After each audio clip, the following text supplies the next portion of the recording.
If you thought the play-in round was dramatic... Great strike, super goal!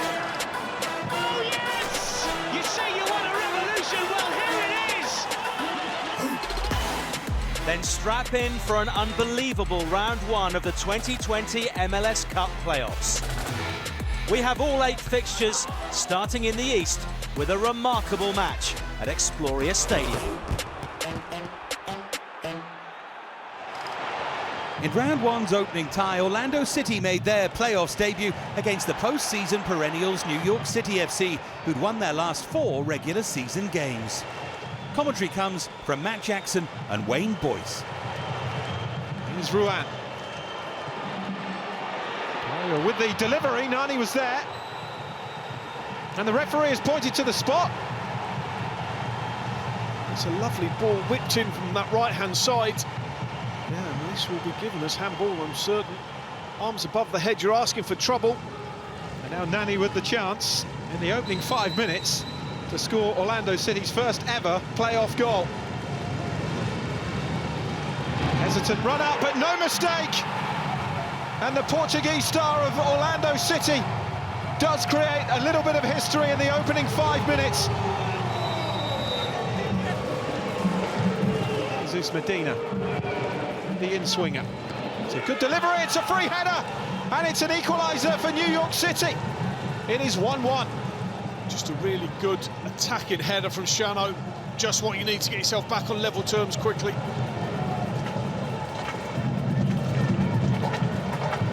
It's Parks. An awful long way.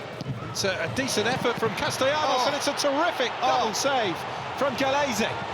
Wow, that's just outstanding goalkeeping. Such a strong hand as well. Flick on from Morales.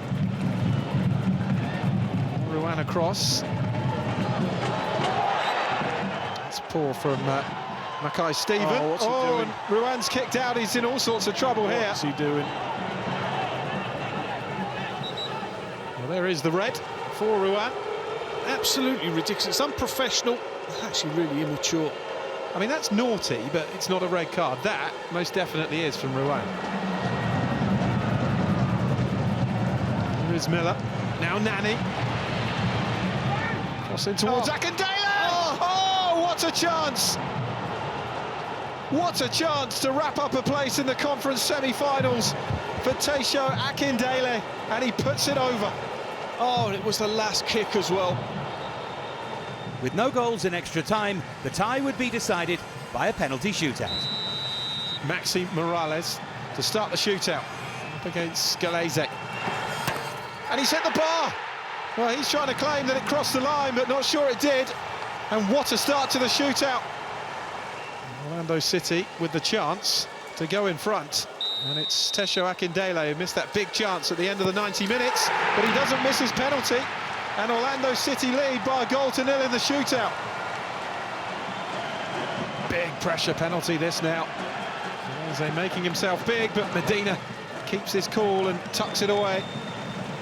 Lovely left foot. Second penalty, Andres Pereira for Orlando City. Sends Johnson the wrong way. It's 2 from 2, and it's 2-1. Tony Rocha. Third penalty for New York City. 2-1 down after 2 each, and he is extremely lucky to squeeze that one in. Antonio Carlos, the big Brazilian centre-back, fires it into the top corner, and it is 3-2. Ismail Tajuri Shradi finds the corner, 3-3. It's another Brazilian, Junior Urso. Oh, fires it into the net, another wonderful penalty. It is 4-3. Oh, this is a horrible penalty, this one. He has to score this or it's over. And it's saved! And as is so often the case, the penalty that has to be scored is the one that's missed. Galese, the hero. History again for Orlando City and Oscar Pereira. And despite playing out the game and extra time with 10 men, Oh no. they thought they were through, But hold on a minute. Has he come off his line? Oh my goodness, if that's that can't be, surely. That's so harsh, isn't it? He's taken half a step forward. Oh, what drama here. Oh my goodness. Oh my goodness. Well, he's off. Oh no. He's already been booked, Galese. A yellow card for coming off his line, and Orlando City, having thought they were through, have now lost their goalkeeper. Has someone got the coach back? Oh, here he comes. Someone's had to run and get him out of the change room. Oh, he will be apoplectic. So it's going to be retaken, but not with Galese in goal. Have you ever seen anything like this? What drama. Talk about going from ecstasy to agony in a split second. They've taken Schlegel out of the equation for Brian Rowe, and they have to go through it all over again. Still in communication, Alan Chapman, with the video assistant. Amazing story developing. This is becoming farcical now. Well, Schlegel's putting the gloves on. That is a rule, isn't it? I mean, that's been the rule of the ages, that you cannot make a substitution once the penalty shootout has started. How bad do outfield players look with gloves on, by the way? If he saves this would be a story. Just stay on your line.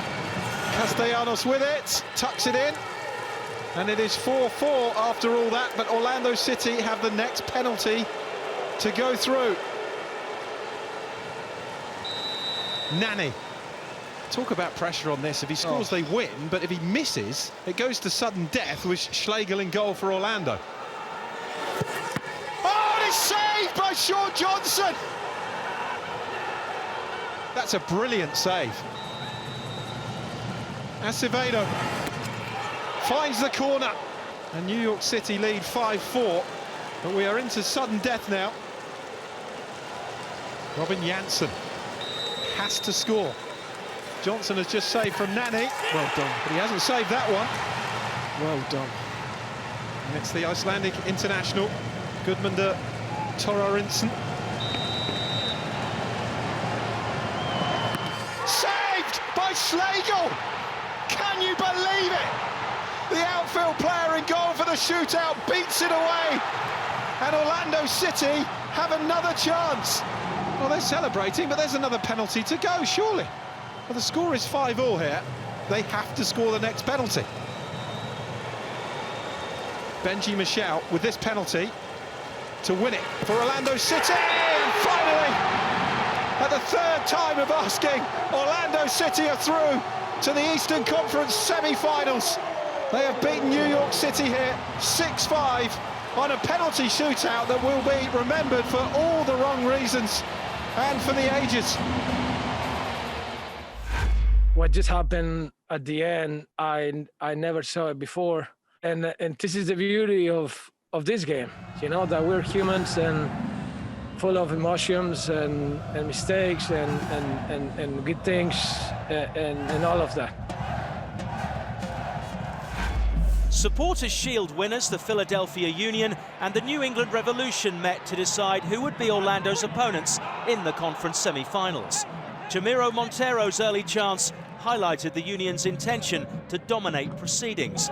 But midway through the first half, Jim Curtin's side survived a strong penalty claim by the Revs after Jose Martinez initially looked to have handled inside his own area and then brought down Tajon Buchanan.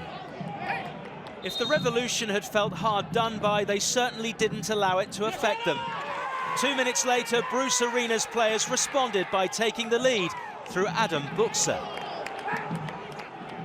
By the half-hour mark, they were further in front.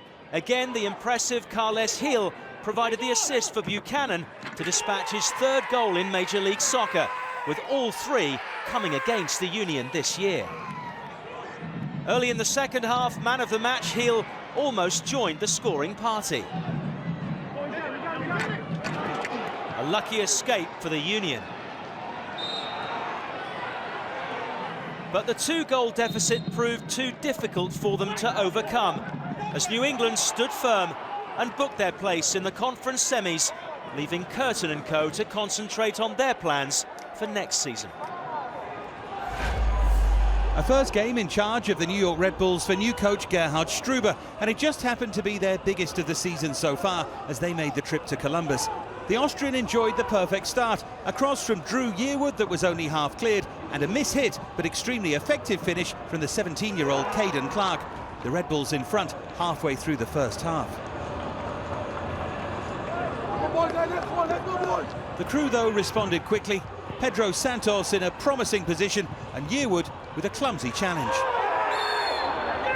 The referee Alex Chilowitz with no option but to point to the spot. A chance for an almost instant equaliser for Columbus. It was Santos himself who stepped up and made it 1-1 with a perfectly placed penalty. That was the half-time score, and if there was ever a case of signalling second-half intent, it was here. Lucas Zelarajan hitting the post for the crew just seconds in, and any disappointment was extremely short-lived. As Derek Etienne's cross shot was pushed into the path of Darlington Nagbe, who finished decisively.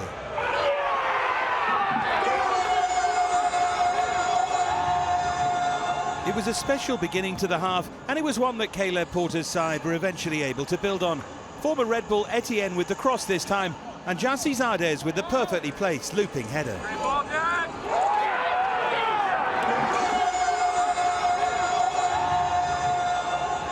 The Red Bulls risked everything after that as they tried to drag themselves back into the game, and with seconds of normal time remaining, they made it 3-2. Jared Stroud's cross connecting with the sliding Brian White, and just the faintest glimmer of hope. All that Struber could ask for was another chance, and in the 3rd minute of added time, the Red Bulls created one.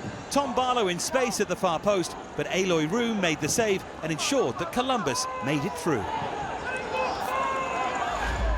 The crew would face the winners of Toronto versus expansion side Nashville.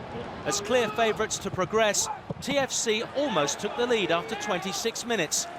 Nick DeLeon denied by Joe Willis. Nashville were anything but overawed by their task and should have gone in front themselves with 15 minutes left. Alex Muil inexplicably heading wide when perfectly placed. Hani Mukhtar's goals had been key to getting Nashville to the playoffs, and in the final minute of normal time, he went close to sending them into the next stage of the postseason. Extra time was required, and as the first period was drawing to a close, the Germans' sublime finish looked to have finally broken the deadlock, until the player realised he'd been flagged for offside. The 3rd time in the game a Nashville goal had been ruled out for that reason. Mukhtar's endeavours would eventually pay off. Early in the 2nd period of extra time, his shot, although parried by Quintin Westberg, fell kindly at the feet of substitute Daniel Rios. The goal may have been a long time coming, but for New Boys Nashville, the adventure continues. Western top seed Sporting Kansas City. We know that it's going to be a battle. Against the all-action Earthquakes. Our team is made for 2020. Wando! Are you kidding me? The only thing that we're focused, concentrated on is this game against them. Dia in for Hurtado! An all-timer! It's a one-game final. That's what our team's made for. Calling the action from Children's Mercy Park, David Prutton and Chris Wise. Delivery by Russell, flick towards goal and in. Roger Espinoza scores for SKC inside the first 4 minutes, and that is the perfect start for Peter Vermes' side. It's a wonderfully whipped-in ball, isn't it, Johnny Russell? We've seen that time and time again with that lovely left foot of his. Elation for the home fans.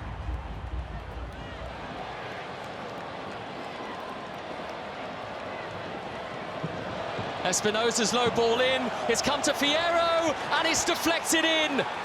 It hit Punchettes on its way to goal, and San Jose equalise. Such a scruffy goal, though, for SKC to concede. Nothing pretty about it at all, is there? But it could be so very crucial. Christian Espinoza might be able to reach this, and does, and is cantering away from Winston Reid as well. He has 2 to aim at, and it is in from Shea Salinas. And San Jose have come from behind. Espinosa is the man that drives into the 18-yard box, isn't he? It's so easy to think, just get it across the box to Wondolowski, but the awareness that's shown, all credit to Espinosa. It's wonderful wing play.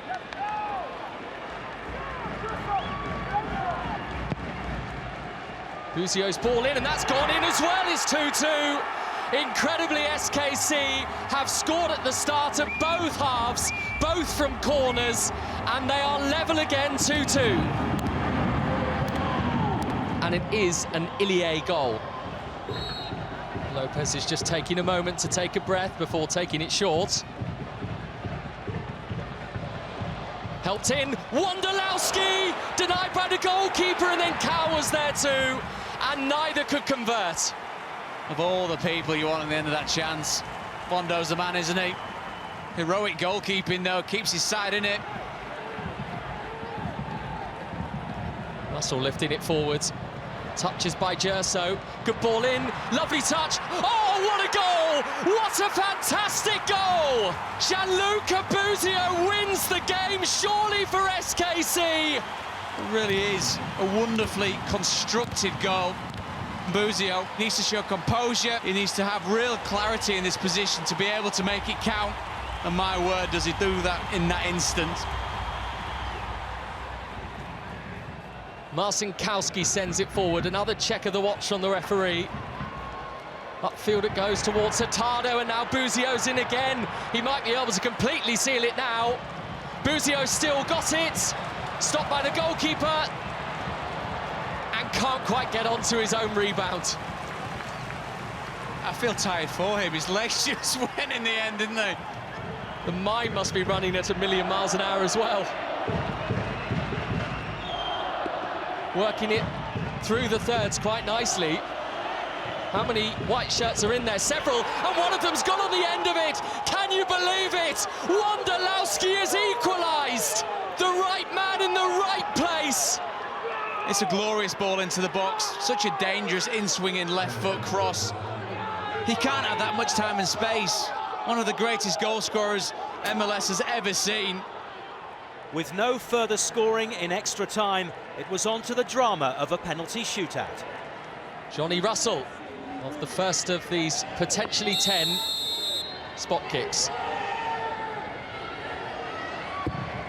Russell is very accurate. I'm not sure we'll see a better penalty than that across this shootout. Osvaldo Alanis must back himself if he's going at the top of the order. Misses, though. No hints of disguise on this particular penalty. Awful height, really. Perfect, though, for Melia. Ilie next to go, has scored in regulation time for SKC. The Spaniard doesn't miss. So SKC perfect so far, 2 out of 2. The pressure very much on San Jose. Jackson Yull. Cool head is needed from the American international. That's a critical point in this penalty shootout. And he is saved by Melia as well. And suddenly, SKC can smell the semi-finals. Shelton next for SKC to maintain what has been a particularly good set of penalties so far from the home side. And Shelton is accurate too. And the lead is now 3-0. If Melia saves again, SKC are through. It is Christian Espinosa then. And he is denied by Melia. Incredible. 3 saves from the SKC goalkeeper. San Jose have missed all their penalties. And SKC are through to the semi-finals. I just know that I got to make a save. We have such good penalty shooters. All 3 of them made it, and they were excellent penalties. And I'm just out there trying to make the saves I can and get through. For the chance to play SKC, Minnesota and Colorado went head-to-head with the Loons looking for their first ever playoffs win. And Adrian Heath's team got the start that they would have dreamt of, Kevin Molino firing past William Yarborough 22 minutes in. Just after the half hour, a miss that could have cost Minnesota dear, as Molino and Robin Lurd combined for Emmanuel Reynoso to somehow hit the post rather than score. A golden chance wasted. And Colorado was starting to look as if they would make Minnesota pay. A strong second-half start, and Cole Bassett failing to take advantage of an excellent opportunity. Bakai Dibasi with the goal line clearance. And the Rapids came even closer as the half progressed. Andre Shinyashiki's run, Bassett's cross, and a goal-saving far post challenge from Jan Gregush under pressure from substitute Nicolas Benezet. And that would prove to be Colorado's final chance to draw level. Moments later, a smooth piece of play from Robin Lurd and a precise finish past Yarborough. 2-0, and all of a sudden it looked like a completely different game. And 10 minutes from the end, the Loons could celebrate their first ever playoffs win. Reynoso and Gregush combining to tee up Molino for his second goal. Minnesota march on joyously, full of belief.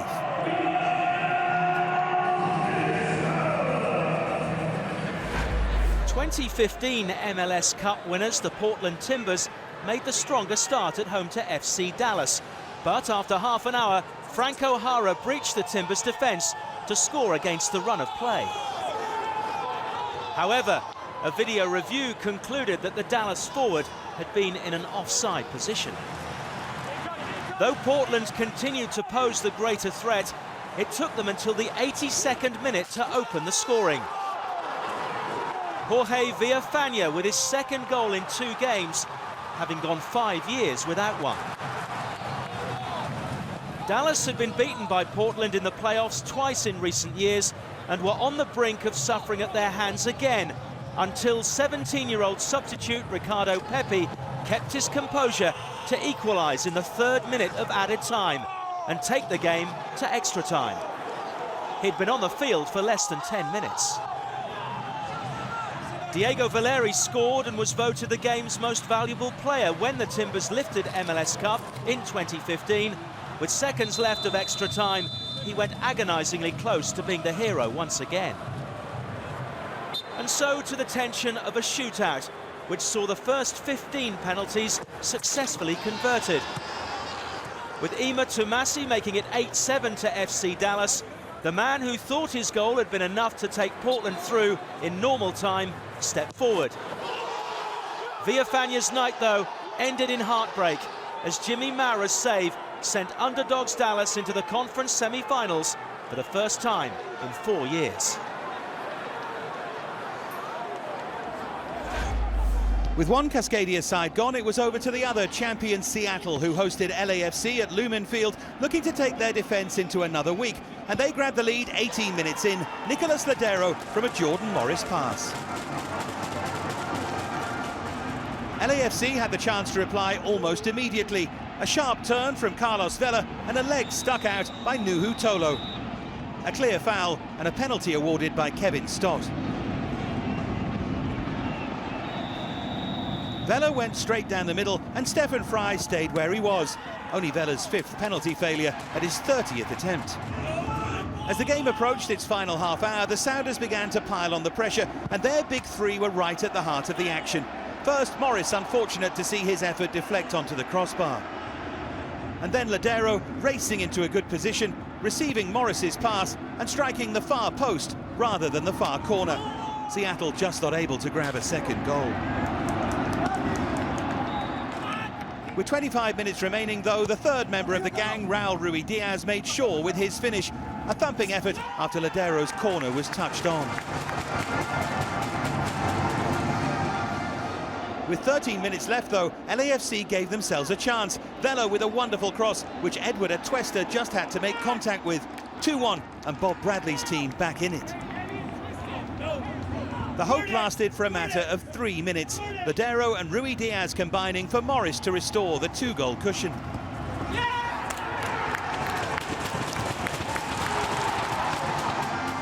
LAFC will reflect on how different things could have been had Diego Rossi been available, and also on the margins in these big games. Mark Anthony Kaye thought he'd reduced the deficit late, but the goal was rightly ruled out for offside. Seattle once again win a big game, and the champions move on.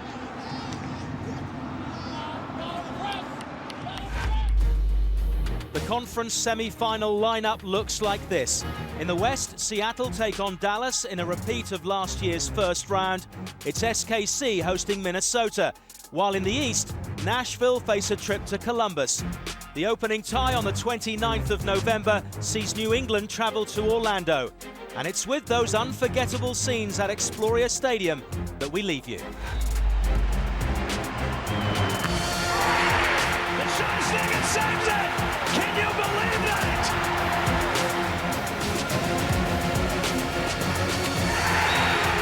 And now it's official. Orlando City moves on to the next round. This copyrighted broadcast of Major League Soccer may not be retransmitted, reproduced, or rebroadcast without the express written consent of Major League Soccer.